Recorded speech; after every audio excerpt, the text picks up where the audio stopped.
হিন্দু ধৰ্মৰ 18টা মহাপুৰাণৰ ভিতৰত গৰুড় পুৰাণ অন্যতম। ইয়াক বৈষ্ণৱ পন্থাৰ সৈতে জড়িত মহাপুৰাণ বুলিও কোৱা হয়। এই গ্ৰন্থখনে মৃত্যুৰ পাছত পৰিত্ৰাণ প্ৰদান কৰা বুলি বিবেচিত হৈছে। গৰুড় পুৰাণত ভগৱান বিষ্ণু আৰু চৰাই ৰজা গৰুড়ৰ মাজত হোৱা কথা বতৰা, জীৱন মৃত্যু, স্বৰ্গ নৰক আৰু মৃত্যুৰ পিছৰ আত্মাৰ বিষয়ে বিতংভাৱে আলোচনা কৰা হৈছে। গৰুড় পুৰাণত কোৱা হৈছে যে মৃত্যুৰ সময়ত অৰ্থাৎ যেতিয়া মৃত্যুৰ সময় ওচৰ চাপি আহে তেতিয়া জীৱিত আত্মাৰ পৰা জীৱন আৰু শৰীৰৰ বিচ্ছেদ ঘটে। ইয়াত কোৱা হৈছে যে প্ৰতিগৰাকী মানুহৰে জন্ম মৃত্যুৰ সময় সদায় নিশ্চিত, যিটো সম্পূৰ্ণ কৰাৰ পিছত তেওঁ মোক্ষ লাভ কৰে। কিন্তু প্ৰশ্ন হ'ল, যদি কাৰোবাৰ অকাল মৃত্যু হয় তেন্তে সেই আত্মাৰ কি হ'ব?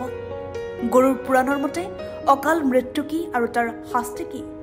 আজি আমি জীৱন মাধুৰী এই খণ্ডটিৰ জৰিয়তে জনোৱা হওক।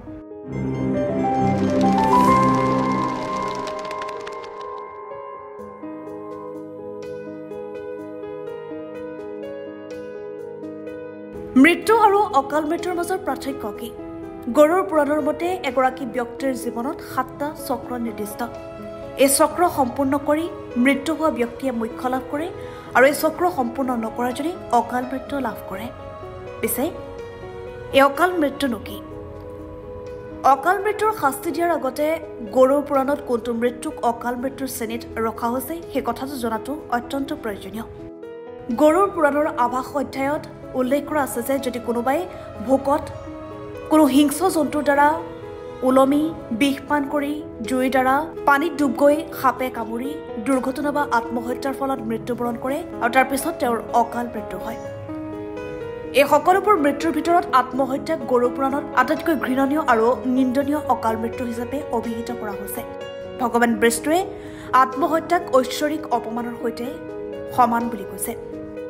গৰুড় পুৰাণত অকাল মৃত্যুৰ শাস্তি কি?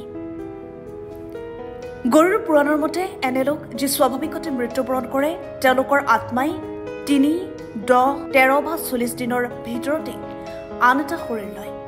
কিন্তু আত্মহত্যাৰ পথ বাছি লৈ যিসকলে মৃত্যুবৰণ কৰে তেওঁলোকৰ আত্মাই বিচৰণ কৰি থাকে যেতিয়ালৈকে ইয়াৰ সময়সীমা ঈশ্বৰে নিৰ্ধাৰণ নকৰে। এনে আত্মাই স্বৰ্গ নাপায়, নৰকো নাপায়। তেওঁৰ আত্মাই জগত আৰু পৰলোকৰ মাজত বিচৰণ কৰে।